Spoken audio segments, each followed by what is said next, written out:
ทำบิดนี้จะมาที่ตามเบิงบรรยากาศมื้อที่6ของการดำเนินกองประชุมสมัยสามัญเทื่อที่4ของสภาแห่งชาติสุดที่9ซึ่งในที่ประชุมได้ค้นคว้าพิจารณาเกี่ยวกับการปรับปรุงร่างกฎหมายว่าด้วยทนายความเพื่อเฮ็ดให้เป็นกฎหมายที่มีความสมบูรณ์และสามารถนำไปจัดตั้งปฏิบัติได้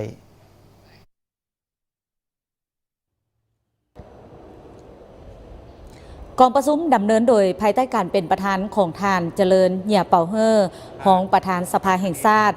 โดยในที่ประชุมทานไพวีศรีบัวลิภารัฐมนตรีกระทรวงยุติธรรม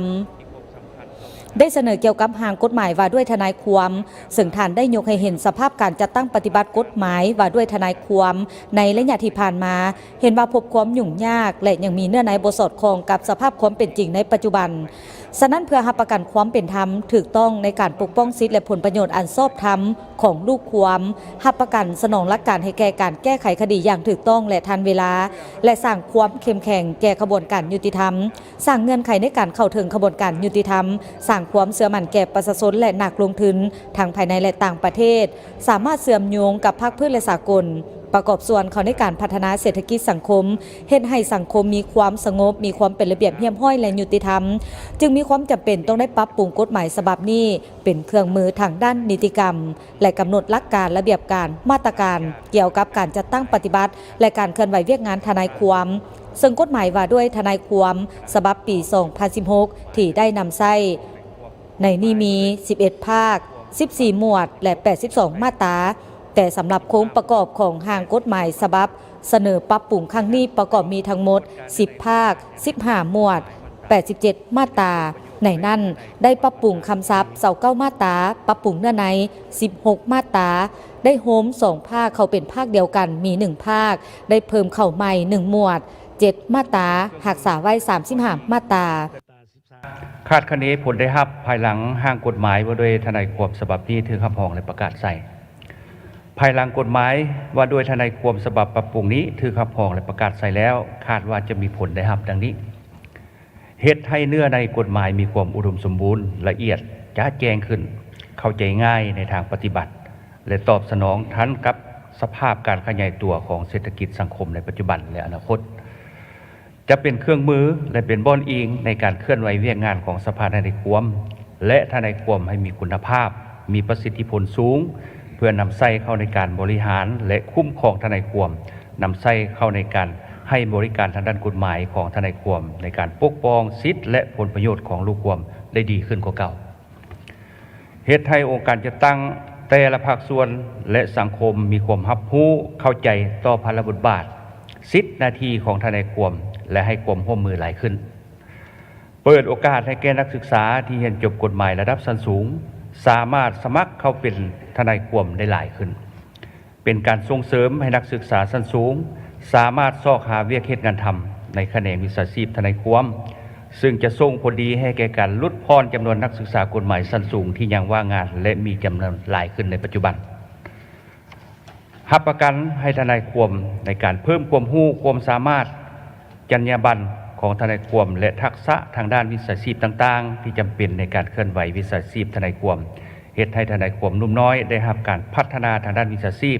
รับประกันให้พวกเกี่ยวสามารถเคลื่อนไหววิชาชีพของตนและสามารถรับใช้สังคมอย่างมีประสิทธิภาพมีความกระจ่างแจ้งเกี่ยวกับบรรดาเงื่อนไขสำคัญในการสร้างตั้งวิสาหกิจกฎหมายอยู่ในสปป.ลาวประกอบส่วนในการสร้างรัฐแห่งสปป.ลาวเป็นรัฐที่ปกครองด้วยกฎหมายให้ปรากฏผลเป็นจริงจากนั้นบรรดาทานสมาชิกสภาแห่งชาติก็ได้ประกอบคำคิดคำเห็นใส่ห่างกฎหมายว่าด้วยทนายความตามการแนะนำของประธานกองประชุมซึ่งผู้แทนหลายทานได้เสนอให้คณะรับผิดชอบปรับปรุงกฎหมายปรับปรุงคืนบางคำศัพท์บางเนื้อในของมาตราในกฎหมายให้มีความอุดมสมบูรณ์ละเอียดจะแจ้งขึ้นตืมเข้าใจง่ายในทางปฏิบัติและสอดคล้องกับสภาพการขยายตัวของเศรษฐกิจสังคมในปัจจุบันเพื่อเป็นการแลกเปลี่ยนอยู่ในบางมาตราโดยเฉพาะแต่มันอยู่ในมาตราที่ทานประธานกองประชุมได้มีคำถามจ่อจีบนั้นเนาะอยู่ในบางมาตราคือในนี้เราจะได้มาตรา12ที่ในกำหนดเกี่ยวกับการยกเว้นการก่อสร้างวิชาชีพยุติธรรมหรือทนายควบเนาะอยู่ในนี้ก็มี 4บุคคลหรือว่า4เป้าหมายอันนี้ข้าพเจ้าโดยบรรทัดก็เป็นที่ดีแต่ว่าจากเสนอเด็กเปลี่ยนกับทางที่ประชุมอยู่บนว่าและอยู่ในเป้าหมายหรือว่าบุคคลที่ระบุไว้อยู่ในข้อ1ข้อ3ในข้อ4นี้นี่ข้าพเจ้าจะขอเด็กเปลี่ยนเนาะสรุปแล้วที่ว่าบรรดาทานที่ได้เสนอยกเว้นเนาะตามกฎหมายฉบับนี้ก็มีอดีตผู้พิพากษาพนักงานอัยการที่มีประสบการณ์70 ปีขึ้นไปแล้วก็ผู้มีระดับการศึกษาทางด้านกฎหมายชั้นสูงตัว10ชั้นสูงขึ้นไปแล้วก็ครูอาจารย์ที่ได้รับการศึกษากฎหมายขึ้นไปอันนี้ข้าพเจ้าเห็นดีแต่ข้าพเจ้าผ่านการค้นคว้าอันนี้ในทัศนะส่วนตัวของข้าพเจ้าได้เห็นว่าบรรดาทานเหล่านี้ก็เป็นบุคคลที่ได้รับการเรียนทางด้านกฎหมายมีความรู้ทางด้านกฎหมายแล้วก็มีประสบการณ์ในด้านวิชาเฉพาะที่เขาเจ้าได้รับไปสอบแต่สัมผัสยังบ่ทันมีเป็นว่าประสบการณ์หรือว่าความรู้อย่างลึกซึ้งทางด้านเวียกงานทนายความนั้นจะเสนอต่อปัญหาดังกล่าวนี้ข้าพเจ้าเห็นว่ามีความจำเป็นซึ่งจะต้องเกินว่าต้องได้มีการก่อสร้างหรือว่าฝึกอบรมเกี่ยวกับเวียกงานทนายความอันนี้เป็นสิ่งจำเป็นที่ภาวะวิสัยเพื่อให้สอดคล้องตามกฎหมายว่าด้วยการดำเนินคดีอาญาและกฎหมายว่าด้วยการดำเนินคดีแพ่งและสอดคล้องตามมาตรา22ที่เขียนในกฎหมายฉบับนี้ซึ่งหนึ่งในผู้เข้าร่วมในการดำเนินคดีบ่ว่าจะเป็นคดีแพ่งก็คือคดีอาญา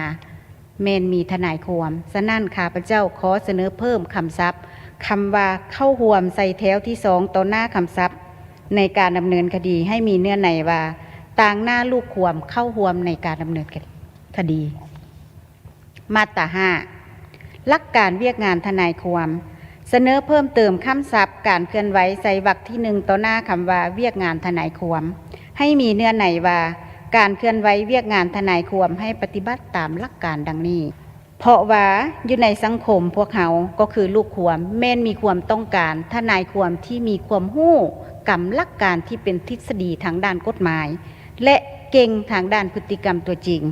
ฉะนั้นเพื่อเห็นให้การเคลื่อนไหวเวียกงานทนายความในการต่างหน้าและปกป้องลูกความให้มีความถูกต้องและมีประสิทธิผลด้วยความเคารพบรรดาทานศาสตราจารย์รองศาสตราจารย์และบรรดาทานครูอาจารย์ทั้งหลายเนาะสำหรับบรรดาทานที่บ่ได้ผ่านเวียกงานตัวจริงควรบ่ขอให้เพิ่นได้ผ่านการฝึกอบรมก่อสร้างวิชาชีพยุติธรรมหรือว่าทนายความก่อน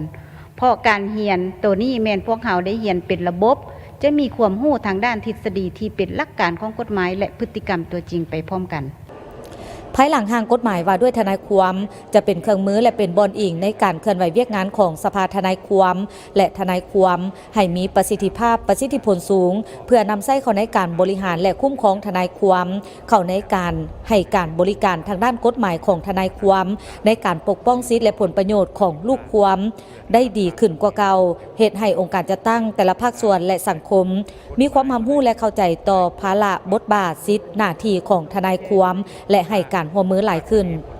ส่วนว่าบรรยากาศในการดำเนินกองประชุมในภาคบ่ายจะเป็นคืนแล้วใดนั้นทีมข่าวพวกเขาจะนำมาเสนอให้ท่านได้ติดตามชมเติมอีกนันทวุฒิถ่ายภาพอนุมาลัทธิดารายงาน